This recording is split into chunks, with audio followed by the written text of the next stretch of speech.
Barbara here. How's it going? Hope you're having a fantastic week. Welcome to episode 3 of the Smash Your Own Ceiling podcast. Now, today's question on the table is, how are you at saying no? Now, as someone who comes from a long line of people pleasers, I know only too well how tricky this can be and how tricky it can be to just implement and put into your life. And if we're not careful, how much it can really impact you. It can eat into your time, it can cause you to do things that you really don't want to do, it can stop you from doing the things that you do really want to do, and it can also throw up all sorts of feelings, can't it? Like guilt, frustration, resentment, like you're not being helpful if you don't say yes, or that people won't like you. So, yep, I get it. I have absolutely been there. I have learned this lesson the hard way, and I'll tell you more about that in a second. But if you're listening to this and you can relate, I just want you to know that you are definitely not alone. This is really, really, really common. And like I said, I learned this lesson the hard way. I remember when I left corporate, and we're talking back in 2010, and I'd gone from being in an open plan office, which where I had hundreds of people just on that office alone, and I was surrounded by people. There was a real buzz, there was noise everywhere.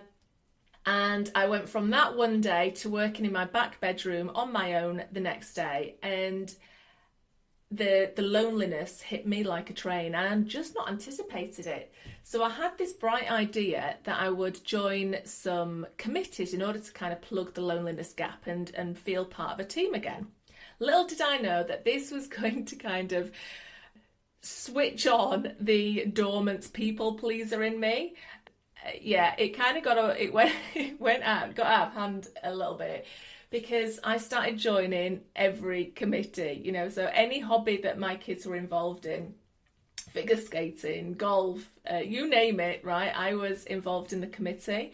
I was a school governor, I was in the school PTA, I could go on and on. There were a lot of different committees, so much so that it got to the point where a potential client phoned me up and wanted to arrange a meeting, because bear in mind I'd left corporate to start my own business, so I was still trying to grow a business. So a potential client got in touch and wanted to arrange a meeting, and I couldn't find any space in my diary that wasn't taken up by volunteering things that I was doing. And it was then that I realised that it had got out of hand a little bit. But when I tuned in and when I kind of checked in and see what was really going on, it was no longer about the loneliness at all for me at that point. I was now telling myself the story that if I don't do it, no one will. Yeah, the story that was going around in my head was, if I don't do it, no one will. That was complete rubbish, right? This was just complete BS. It was just tosh. I don't know where this story came from, but I'd conjured it up, I was telling myself it, and I was believing it, and that was the problem. But the thing is, as I realised, once I'd kind of shone a light on this story, I realised it wasn't true. There were people that wanted to be involved, there were people that wanted to do it, that not only had the time but had the passion, that really just wanted to get involved in those opportunities. And by me taking up that space in something that I didn't want to do, because this is the thing, right? I wasn't really enjoying any of it. I'd started to believe my own nonsense, and I wasn't enjoying any of it because it was taking up my time from running my business. I started to be resentful of these committees rather than be grateful and be excited by them. So, like I said, once I shone a light on this and I realised that it was just pure rubbish that I was telling myself, that there were other people who wanted the opportunity, that wanted to have a go, that wanted to just step in, and I was taking up that space. But the thing is that you will be also telling yourself a story. So the first action for today, I'd love to invite you to just shine a light on the story that you're telling yourself. What is it that you're saying to yourself, that you're believing about why you're saying yes a bit too often, or you've fallen into the people-pleasing trap?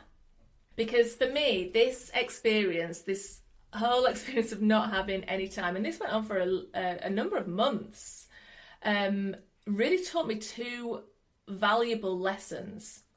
Now, the first lesson was that it's perfectly okay and absolutely necessary to say no sometimes. It is perfectly okay and absolutely necessary to say no sometimes. Saying no is okay to do. It's not a dirty word and it doesn't mean anything. This is the thing, right? Saying no doesn't mean anything. It doesn't mean that you're not that person's friend. It doesn't mean that you're not a nice person. It doesn't mean that you're not a great business person, or you're not great to your clients, or you're not adding value. It doesn't mean that you're never going to help anyone ever again. It doesn't mean that you're not good enough. It doesn't mean anything at all. It just doesn't.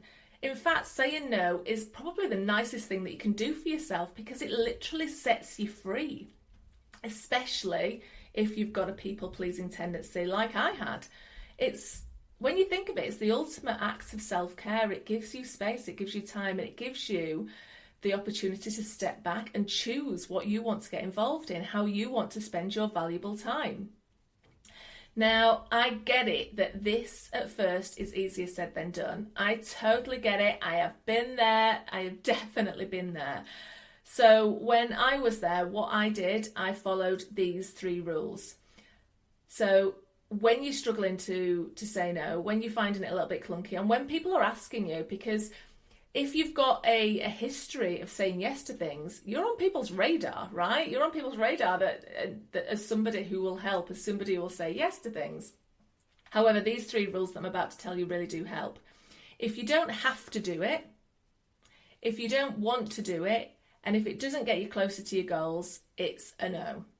So I'll say that again. If you don't have to do it, if you don't want to do it, and if it doesn't get you closer to your goals, it's a no. And just having those 3 rules in my head really, really does help. Now, the second lesson that I learned from my people-pleasing days was the importance of boundaries. Now, this was a massive, massive lesson for me, because all of these committees were not only eating into my working day, but they were eating into my private life as well, into the evenings, into the weekends. So it was a massive eye-opener for me that boundaries was, again, an act of self-care. And deciding and creating boundaries for yourself is also a great way to start cultivating the life that you really, really want. So if you're thinking about how to do this, great things to ask yourself are: decide what you're a yes for. Decide what you're a yes for. Decide what you're a no for. So what do you not want to get involved in? What don't you enjoy? What really frustrates you, or that you resent doing, or that you get really annoyed if people ask you to do it but you say yes anyway? What really frustrates you about your day at the minute? And where are you allowing your day to leak? As in, your day to leak into your private life, into your personal life, into your weekends. And what boundaries do you need in place to plug that leak? So I'll give you an example. I have an amazing client who really struggles with boundaries, and I have her permission to talk about this, by the way. And she was allowing her clients to leak into her personal time. She was saying yes to every request or additional request that they asked, and it was massively impacting her free time, her time with her partner, her sleep, and her idea of freedom.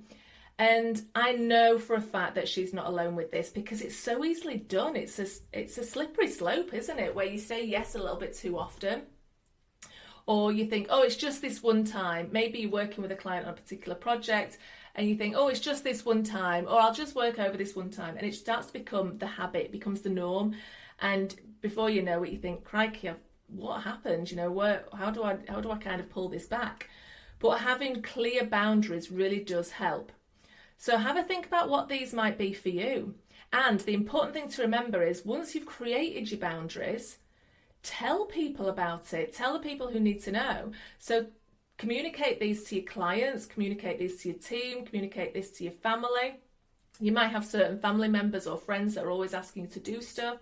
Communicate these to, other people in your network. Maybe it's other parents that are asking you to do stuff, or, it could be anybody. And start putting your boundaries in place as soon as you've created them, and just see how you feel. Try them on for size, and don't be afraid of tweaking them if you need to. So I would love to know your thoughts and what your takeaways are from this today. So how are you going to practice saying no, whether it's something that you've implemented already, and what you found as a result. What are you going to do differently as a result of our time together today? And let me know by tagging me on Instagram. So on Instagram, I'm at Barbara and then _ 3 times Nixon. And use the hashtag Smash Your Unseening Podcast. I'd love to hear from you. I can't wait to read your messages and see what you're going to do to set some boundaries and create some space in your day. So have a go at this and have a fantastic week, and I will see you next time. See you later.